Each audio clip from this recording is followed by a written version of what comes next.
So, but I tried to cut it back a little bit. So this is a little bit about me. So those are my kids. Grayson is 5 and Everly is, she'll be 2 in February. I can't believe how much time has already gone by. Yeah, Is I your know. husband really that much taller? Yeah, he's 6'7", so he's pretty tall, which is where my kids are so tall. And yeah, so that's our dog Gizmo. He's about 13 years old, so he's a little old man and he's kind of falling apart, but we love him. So, and then this is my son started school this year, so that's been a big like change for us, but it's been fun. So let's see. So that's about me, and then I just want to do a little bit of a market update because there has kind of been a shift in the market, just to talk about the stats behind it. Oops. Anyway. Okay, so this is just a chart. I pulled it from the MLS. It shows townhomes and single-family homes in the Santa Clara County area, and the average days on market to the sales price. So the trend line there is the sales price to the list price ratio. So basically, we list a home for X price. How much over or under the list price is that home selling for? So as you can see, like in the spring months, it tended to be, early in the year, it tends to be higher. People were getting about 113% over their asking price. And then that's about 13% over their asking price. And then now they are getting probably, 2% over on average. So things are kind of coming down a little bit. And in some cases, we're seeing like price reductions and people writing under the asking price. And then days to sell on market, so you can see the average, in February and March is like 15 to 13 days, and then now it's about 24, so 3 weeks plus on the market is kind of the general time frame. And then, so the sales price by range, just so you can get a sense of like where are people buying at. So the majority of homes are selling, in the 800 or 600 to 800 range, and that's going to be all Santa Clara County. So that includes Gilroy, Morgan Hill, townhomes over there, townhomes over here. So that's why it looks like, whoa, that's super cheap. Probably not single family in that range. And then 1.2 to 1.4, that's like the entry level kind of single family pricing in this area here. That's kind of what we're seeing is where kind of the new buyers, first time buyers are coming in around that range. And then you do see, some 2 to 3 million, and those are kind of like the higher end. That's kind of the next tier. Oh, sorry, Katie. Sorry. No. And then, that's the same one. And then this is just the median sales price over time. So everyone's like, there's a bubble, it's gonna pop, what's gonna happen? This is going back 5 years. So you can see we kind of have peaks and valleys, but over like long term, things just go up. So that's the biggest question people face, like, oh, is the bottom gonna drop out and everything's gonna collapse and like all these kind of things. But really, in this area, there's a supply constraints for supply and demand. There's a shortage of places to build housing, and there's more people that work here that need housing. So there's always going to be an influx of that, and the pricing's always going to be pretty good. Sorry, Katie. So I just wanted to run through like some buyer insider tips and some seller insider tips. So if you're thinking about buying or selling or know someone that is, maybe it's some information for them that might be interesting. One tip for buyers is just to kind of stalk the neighborhood at all times. So you sometimes see people and they haven't been to their neighborhood at night and they didn't realize, hey, it's like there's a homeless encampment, that's kind of far away, but there might be transients walking through my neighborhood at night. So, people don't always think about going at all times of day to make sure, the neighborhood's safe. You don't have a super loud neighbor whose dog barks at 6 a.m., those kinds of things. So it's always good to do that before you buy. Oops, I keep going the wrong way. Oh, okay. And then ask your agent about coming soon properties or off-market opportunities. So we have 250 agents in my office, maybe 300 now, in just my single Coldwell office. And we have at any given time about 100 properties that we know of that are coming up for sale. We've signed a listing agreement, but we're like prepping it for market. And sometimes those people, maybe they wrote an offer on another house and they got in contract, so they're willing to sell off market without going through the hassle of moving, open houses, and things like that. So those are opportunities where you don't have to compete with as many buyers. So it's good to check with your agent on those sorts of things. I'm totally doing this wrong. Okay, so this is an actual letter I got, and it's super cute. So I personally write letters for all of my clients as buyers. I tell them, hey, Mr. Home Seller, like, here's why my clients love your home, here's a little bit about them, here's a picture, here's what they do, here are all the features they appreciated. And this was actually an offer I got on the listing that I had, and I was so impressed because these people like drew a picture of the back of my client's house and like put pictures of them, you know, in the house, like sitting there, and then our future baby, like it was just so cute, and it was like, oh my gosh, and things like that sometimes tip the scales.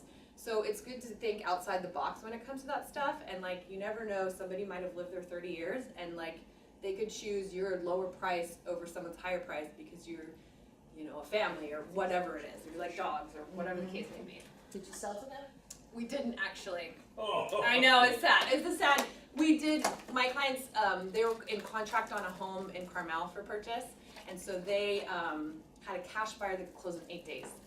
And these folks were so nice, and like if they didn't have that other offer, we probably definitely would have taken it, but. You considered it. We definitely did, yeah, it was super, yeah. But it does work, I've had it work before, so I have had people take an offer that's lower price. It worked for us once. Yeah, so it does happen that way sometimes. It works for us too. I mean, you know. Yeah, exactly. So if possible, and talk to Katie about this, try to get fully underwritten approval when you write your offers. So if you have a fully underwritten approval, it helps you remove contingencies in your offer. So if you know your loan is fully underwritten, they fully vetted your income and assets, then you can go in non-contingent on your loan. And if you're comfortable, you know, with maybe having extra money, if you needed to make up a difference of an appraisal, that's something you can go in, you know, with zero contingencies too. So it just makes your offer a little bit stronger. So if you talk to a lender, then ask them about, you know, hey, can you fully underwrite me so I'm ready to go. And then this is like a sticking point for me. We have DocuSign in this day and age, and everyone's just DocuSigning everything, and they just send contracts out like willy-nilly. But in my mind, it's a legal document, and so you really need to sit down with a buyer or a seller and go through the finer points of it and what it means, because it's, you know, it's 10 pages as a contract, and if you don't read it, you know, you really have no concept of what you're signing. And so there's little loopholes and things and ways to get around stuff, and so I really think it's important for every buyer to sit down at least once, and I insist with my clients, sit down and we're gonna go through the contract one time, and if you wanna DocuSign it after that, you know, if we don't get this house, then we can go, you know, we can do that. You know, it's more of a convenience, but at least you know what you're signing the first time around, so you understand it. And then, oh, what do I do? Oh, okay, keep going. No. Oh, where am I, Katie, where am I going? Uh-oh. Oh, I would use the arrows. The arrows are easier to click on. Oh, I see. Yeah. Sorry, like I don't know where I am. Okay, so then I just want to talk about some couple seller insider tips. So if you're thinking of selling, maybe some things to think about. So when you list your home does matter. So as you saw on that graph that I showed, the springtime is our most, you know, basically robust time for sellers. So that's when you're going to get the most money for your home, generally speaking. So, you know, if you list it, everyone thinks the summer is like the best time to list it, but it's actually not so, because a lot of people think that. So everyone's listing their house in the summer, and simple supply and demand. I mean, you just have too many houses on the market, you know, not enough buyers. So the best time is really in the spring, after February, between February and call it May-ish. That's kind of the strongest time. Don't let the agent with the higher estimated sales price buy your listing. So sometimes there's other factors to consider besides price in an offer. So even though someone may have the highest price, you know, they may go way over, you have to take into consideration, oh, do they have a loan contingency or an appraisal contingency? Because if they do, then if it doesn't appraise, you're not going to get that price. You're going to have to go back and renegotiate. So you need to consider all the different factors, not just like, oh, this person wrote, you know, way over everybody else, and of course that's the one I'm going to take. So don't let that happen. And then another sticking point with me, I don't double end transactions. So if I'm representing a seller and someone says, will you write an offer for me as a buyer? I say, no, I don't do that. I'm not going to do that. To me, it's a conflict of interest. My husband's an attorney. You know, it's like very like unethical in my opinion, but it is allowed in this state. So just from an ethics standpoint, if you are considering an agent and you ask them, hey, will you represent a buyer in the sale of my home, and they say yes, it's something to think about, because then that means their motivation is money and not your home, and how best they're going to help you in that regard. So just something to consider. And then people are always asking me, oh, come to my house, let me know what you want, how much stuff I should renovate. Should I completely redo the kitchen? Should I redo all the bathrooms, put in hardwood floor, do all these things? And really, I think the most important thing is just sort of modernizing easily.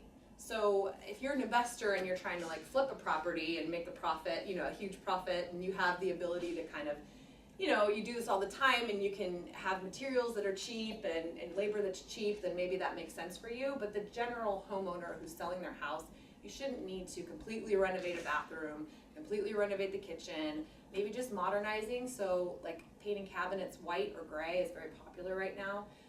Even just replacing potentially granite, if you had old tile, just replacing with a granite top or something to kind of modernize the look, are small things that you can do to kind of make the house show a little better. Replacing carpet, things like that. But I don't usually suggest completely gutting a place unless it's unsalvageable and yeah.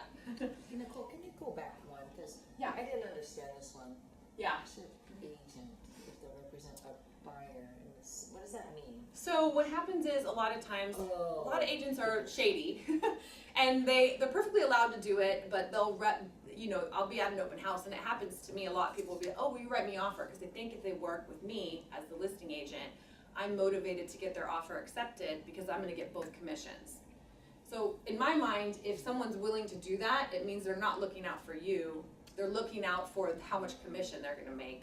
So On the sale. you would be representing the seller and the buyer. Yeah, both of them. So it's just not a great practice because you can't really fairly represent both sides. I mean, you know what each side wants and you know what price they're willing to accept, and so I don't understand how you can be a fiduciary to both sides, and it be ethical. Great, thank you. Yeah. And then ask, if you're interviewing agents, you're talking about selling your house, ask them what they will do for you. So this is the actual listing that was on the market in Saratoga for $2 million, and these are the photos from the MLS. Now, I wouldn't hire this agent. I would be like, no way. You obviously used your camera phone, and it was dirty, and you just took pictures. It's super gross. But you need to find out what is included. There's lots of parking at that house. That's a good thing. Yeah. That's a good thing to know. So, I mean, that's a $2 million house. That's crazy to me. And we as agents, we get paid well for what we do. So they should be able to give you some things. I do professional photography. I even have professional videography, offer staging, and do, social media stuff. So there's a lot that goes into what I pay an upfront cost for, to list a home. And so talk to agents and don't use this person. And then, again, talk to your CPA too, because things have changed with regard to kind of write-offs and then what makes sense as far as from a tax planning perspective. People always ask me, and I can't really answer those questions. I kind of know it, but I don't want to get on the hook because things always change, and especially with the new kind of Trump stuff. I don't know. So you go ask a CPA before you sell, because you don't want to get in a bind. It's oh, I can't write off all of my profit from my house. I didn't know that, and you're already in contract, there's nothing you can do. So, and that's it. That is all I have. Nicole, do you tell your clients to suggest, or at least warn them to go talk to their CPA before they? Yeah, I mean, usually it's a conversation, because we know where, if I'm talking to somebody, they'll say, oh, my loan's, $400,000, and my house is gonna sell for 1.5. Well, I know there's a capital gains event. I mean, I'm pretty sure it's 500,000, somebody to confirm, but that's the exemption. And so, you know that, okay, obviously they're gonna have a taxable event, they're gonna have to pay capital gains, so they're not gonna net all that profit. So go talk to a CPA. We don't always know where the price is gonna shake out, but if it's that much of a delta, then we can kind of figure out, definitely should be speaking with somebody. Because then some people will come back and be like, oh, never mind, I don't want to sell. Or I might sell this other property I have, or whatever it is. And you don't want to get caught on the market and pull out or whatever, so. Can you talk about the coming soon strategy? Because I've seen houses that seem like they're coming soon for a month or two. And I go, Yeah. how does that work out? Is there a strategy behind that? Or? It depends. I mean, what it is like our office is really good. We send out weekly a list of all the coming soons. The multiple listing service where we all go to look at homes has a coming soon, but your agent has to use it. And there's not a ton of agents that actually utilize it, which I think is silly. But really, yeah, I mean, it depends on what's happening, you know, so like I've had clients that are prepping for 3 weeks or whatever, you know, and we put the sign out and then we advertise it within the broker network to just say like, hey, coming soon. And I have showings off of it, you know, that are people that are interested and want to see it. And I've gotten offers before market, you know, from interested parties on a coming soon. So I do use it as a marketing tool. I mean, some people probably just stick a sign in the yard hoping that people like pick up the phone and call them buyers for them to like represent. But yeah, I pitch it out. I'm on my social media like advertising, hey, we've got this coming soon, and we do get interest, so yeah. Okay, yeah, any more questions? Are you the number one person in your office? No. The number one person in my office probably makes over $2 million a year in commission. And you don't? I don't. I find it, if I did, I wouldn't be working. I'd be like, I'm out of here. She didn't ask by volume. She just asked if you were the number one person. Oh. Well, I definitely am. That's very true. I am the number one person. You are the most motivated and excitable person. That is very true. Yes. There you go. Good point, Paul. You're one of the top agents there, though. Yeah, I mean, we have so many. So there's 250. I mean, actually, there's probably 300. I see new people every day, you know. So. But is that Coldwell lots of offices? No, that's just Just my that one address office. office right there? Yep, just my one office in Los Gatos has 300 people. And I mean, you probably figure a handful of those people are kind of part-timers, like they don't come into the office, they have their license and hang it there. But there's a good majority of really busy, active people in my office. And I mean, yeah, some of those people are, you know, they have teams of people, you know, 10 people that work for them, and so it's a situation like that. Oh. And it just depends on your, you know, people.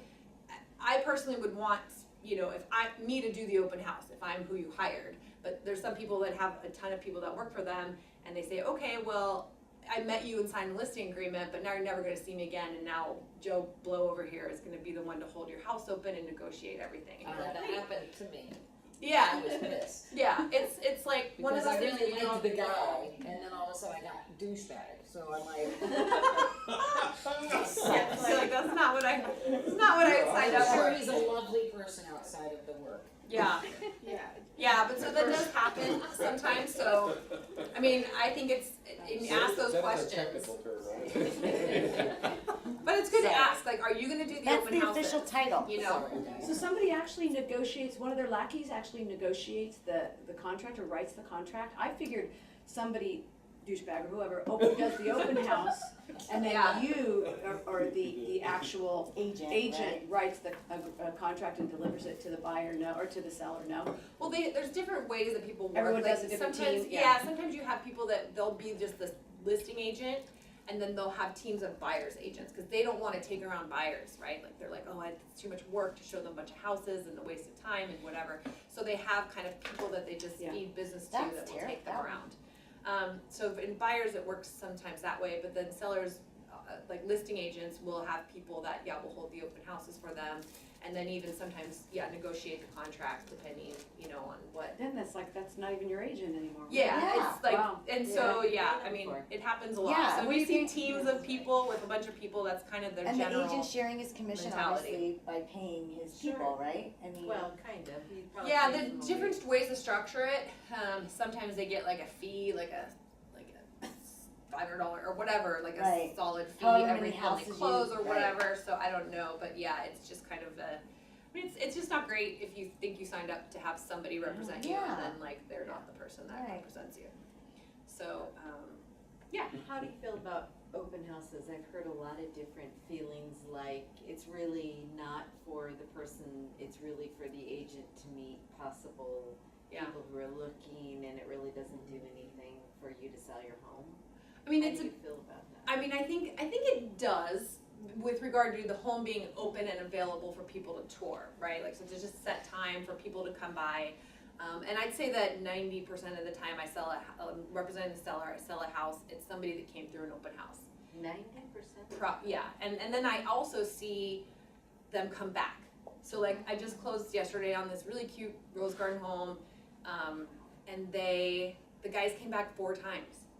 This really cute couple, and they came back 4 times, and I was like, okay, these guys like love this house, and it helped me as the agent when we were looking at offers. Like, I saw them all these times, they were very insightful and like asking questions, and you know, so they knew everything there was to know about the house, and some of the other people didn't, so it was helpful for me in that regard.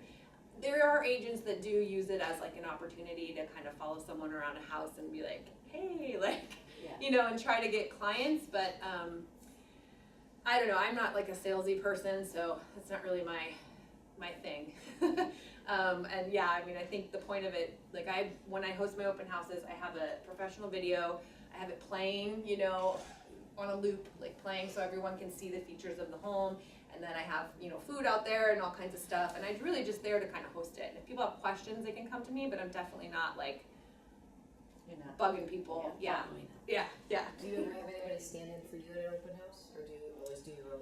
I've always done my own, so yeah, that's pretty good. Unless I, you know, occasionally like a couple times had like two or something, you can't be there. But then, you know, if you clear it with the seller, then, you know, but no, mostly I'd say 98% of the time it's been me. So yeah. Thank you. Thank you. I just want to add one thing to that.